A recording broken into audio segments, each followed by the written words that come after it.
ವಿಶ್ವಕರ್ಮ ಮತ್ತು ಇತರ ಯೋಜನೆಗಳಿಗೆ ಸಂಬಂಧಿಸಿದಂತೆ ಜಿಲ್ಲಾ ಸಾಲ ಸಂಪರ್ಕ ಕಾರ್ಯಕ್ರಮವು ಚಿಕ್ಕಮಗಳೂರು ನಗರದ ಕುವೆಂಪು ಕಲಾಮಂದಿರದಲ್ಲಿ ಉಡುಪಿ ಚಿಕ್ಕಮಗಳೂರು ಲೋಕಸಭಾ ಕ್ಷೇತ್ರದ ಸಂಸದರಾದ ಕೋಟಾ ಶ್ರೀನಿವಾಸ್ ಪೂಜಾರಿಯವರ ಅಧ್ಯಕ್ಷತೆಯಲ್ಲಿ ಫಲಾನುಭವಿಗಳ ಉಪಸ್ಥಿತಿಯಲ್ಲಿ ಕಾರ್ಯಕ್ರಮ ನಡೆಯಿತು.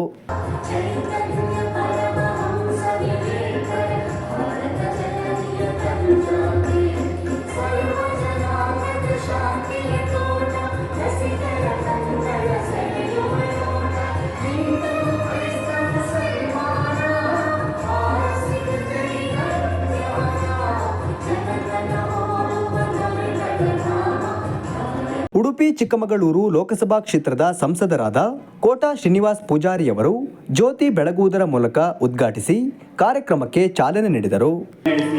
ದೀಪ ಬೆಳಗಿಸಿ ದಿನವಿಡೀ ಪ್ರಸರಿಸುತ್ತಾ ಇದರಿಂದ ಜ್ಞಾನ ಸಾಮರಸ್ಯ ಪ್ರಗತಿಗೆ ನಮ್ಮ ಸಾಮೂಹಿಕ ಬದ್ಧತೆಯನ್ನು ಇದು ನೆನಪಿಸಲಿ ಎಂದು ಆಶಿಸುತ್ತಾ ಉದ್ಘಾಟನಾ ಕಾರ್ಯಕ್ರಮವನ್ನು ನೆರವೇರಿಸಿದ ಎಲ್ಲ ಗಣ್ಯರಿಗೂ ಕೂಡ ಧನ್ಯವಾದಗಳನ್ನು ಅರ್ಪಿಸುತ್ತೇನೆ.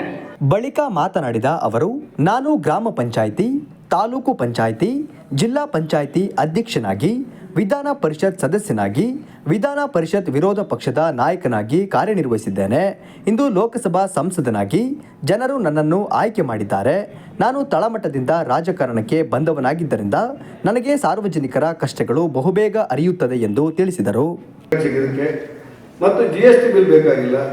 ಇದನ್ನೆಲ್ಲವನ್ನ ಒಂದು ಕನ್ಸಿಡರ್ ಮಾಡಿ ಒಂದು ಮಟ್ಟಕ್ಕೆ ತಗೊಂಡು ಬರುವಂಥ ಕೆಲಸಗಳನ್ನು ಇಲಾಖೆ ಸರ್ಕಾರ ಜಿಲ್ಲಾಡಳಿತ ಮಾಡಿದೆ.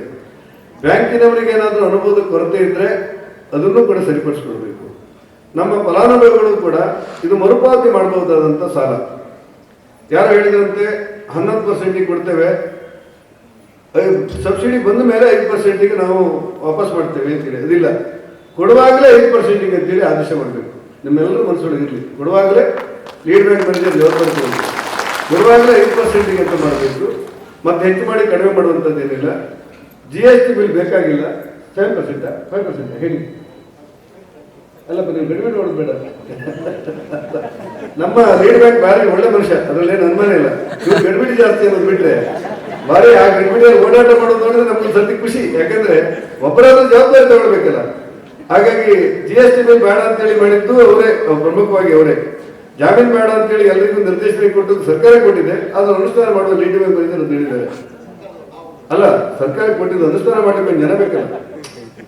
ಈಗ ಕೆಲವು ಸರ್ತಿ ಕೆಲವು ಕೆಲಸ ಹೇಗೆ ಅಂತ ಹೇಳಿದ್ರೆ, ನಾನು ತುಂಬಾ ಸಾರ್ವಜನಿಕ ಜೀವನದಲ್ಲಿ ಪಂಚಾಯತ್ ಮೆಂಬರ್ ಆಗಿ ನಾನು ಬಂದವ.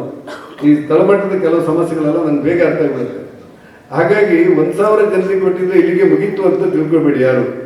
ಯಾರ್ಯಾರಿಗೆ ಅರ್ಜಿ ಬರುತ್ತೆ 11 ಟ್ರೈನಿಂಗ್ ಸೆಂಟರ್ಗಳಿವೆ. 11ರಲ್ಲಿ 5 ಮಾತ್ರ ಸಕ್ರಿಯ ಆಗಿದೆ, ಇನ್ನು ಉಳಿದು ಸರಿ ಇಲ್ಲ. ಅದನ್ನೇನು ಮಾಡಬೇಕು, ತಾವು CS ಅವರು ಇದನ್ನು ಮಾಡಬೇಕು. ಬ್ಯಾಂಕ್ಗಳು ಅನ್ನುವಂಥದ್ದು ಬಡವರಿಗೆ ಸಾಲ ಕೊಡಬೇಕು, ಅವರು ಮರುಪಾವತಿ ಮಾಡಬೇಕು, ಅದರಲ್ಲಿ ವಾದ ಇಲ್ಲ. ಆದರೆ ವಾಸ್ತವಿಕವಾಗಿ ನಿಮ್ಗೆ ಗೊತ್ತಿರಲಿ, ಸಾಮಾನ್ಯ ಬಡವರಿಗೆ ನಾನು ತಗೊಂಡ ಒಟ್ಟು ಅನುಭವದ ಪ್ರಕಾರ ಶ್ರೀಮಂತರಿಗಿಂತ ಬಡವರಿಗೆ ಸಾಲದ ಹೆದರಿಕೆ ಜಾಸ್ತಿ. ಕಟ್ಟಬೇಕು, ನಾಳೆ ಬರ್ತಾರೆ ಏನೋ ಕೇಳ್ತಾರೆ ಏನೋ, ನಮ್ಮ ಹತ್ರ ಪಾತ್ರೆ ಇಲ್ಲ, ಕಡೆಗೆ ಆ ಪಾತ್ರೆ ಬರ್ತದೆ ಏನೋ, ಇಂಥದ್ದೆಲ್ಲ ಕನಸು ಜಾಸ್ತಿ ಅವರಿಗೆ. ಜಿಲ್ಲಾಧಿಕಾರಿ ಮೀನಾ ನಾಗರಾಜ್ ಅವರು ಮಾತನಾಡಿ, ಕೇಂದ್ರ ಸರ್ಕಾರದ ಈ ಯೋಜನೆಗಳು ಉತ್ತಮವಾಗಿದ್ದು ಫಲಾನುಭವಿಗಳು ಇದನ್ನು ಸರಿಯಾದ ರೀತಿಯಲ್ಲಿ ಸದ್ಬಳಕೆ ಮಾಡಿಕೊಳ್ಳಿ ಎಂದು ತಿಳಿಸಿದರು. ನೀವು ಇಕಾನಮಿಯಲ್ಲಿ ನೋಡ್ತಾ ಇರೋದು ವೋಕಲ್ ಫಾರ್ ಲೋಕಲ್ ಅನ್ನೋದು ಬಹಳ ಕಳೆದ 4-5 ವರ್ಷದಿಂದ ಹೆಚ್ಚಾಗ್ತಾ ಇದೆ. ಸೊ ನಾವೇನು ಸ್ಥಳೀಯವಾಗಿ ಪ್ರೊಡ್ಯೂಸ್ ಮಾಡ್ತಾ ಇದ್ದೀವಿ ಅದಕ್ಕೆ ಬೇಡಿಕೆನೂ ಸಹಿತ ಹೆಚ್ಚಾಗ್ತಾ ಇದೆ. ಬಹುಶಃ ಅದಕ್ಕೆ ಒಂದು ರೀತಿಯ ಕಥೆಯನ್ನು ನಾವು ವಿವರಿಸಬೇಕಾಗ್ತದೆ. ನಮ್ಮಲ್ಲಿ ಬೇಡಿಕೆ ಯಾಕೆ ಬರಲಿಲ್ಲ ಅಂತ ಹೇಳಿದ್ರೆ ಬಹಳ ಸ್ಟೋರಿ ಲೈನ್ ಇರಲಿಲ್ಲ ಸರ್. ಈಗ ಒಬ್ರು ಕುಂಬಾರರು ಈ ಥರ ಮಾಡಿದ್ರು ಮಡಿಕೆ, ಅಥವಾ ಒಂದು ಟೆಕ್ಸ್ಟೈಲಲ್ಲಿ ಉಡುಪಿ ಹ್ಯಾಂಡ್ಲೂಮ್ ಫೇಮಸ್ ಇದೆ, ಯಾವ ರೀತಿ ಅದನ್ನು ನೇಯ್ಗೆ ಮಾಡ್ತಾರೆ, ಯಾವ ರೀತಿ ಕೆತ್ತನೆ ಆಗ್ತದೆ, ಆ ರೀತಿ ಎಲ್ಲೂ ನಾವು ವಿವರಣೆಗಳು ಕೊಡಲಿಲ್ಲ. ಮಾರಾಟ ಮಾಡಲಿಕ್ಕೆ ಫೈನಲ್ ಪ್ರಾಡಕ್ಟ್ ಕೊಟ್ಟರೆ ಹೊರತು ವಿವರಣೆ ಕೊಡಲಿಲ್ಲ ಇಲ್ಲಿ. ಬಹುಶಃ ಆ ಅಂಶಗಳು ಈ ಟ್ರೈನಿಂಗ್ ಅಲ್ಲಿ ಒಳಗೊಂಡಿರೋ ಹಿನ್ನೆಲೆಯಲ್ಲಿ ಎವ್ರಿಥಿಂಗ್ ನೀಡ್ಸ್ ಎ ಸ್ಟೋರಿ. ಈಗ ತುಂಬಾ ಜನ ಈ ಏಜ್ ಗ್ರೂಪ್ ಅಲ್ಲಿ ಇನ್ಸ್ಟಾಗ್ರಾಮ್ ಅಲ್ಲೇ ಪ್ರಪಂಚ ನಡೀತಾ ಇದೆ ಸರ್.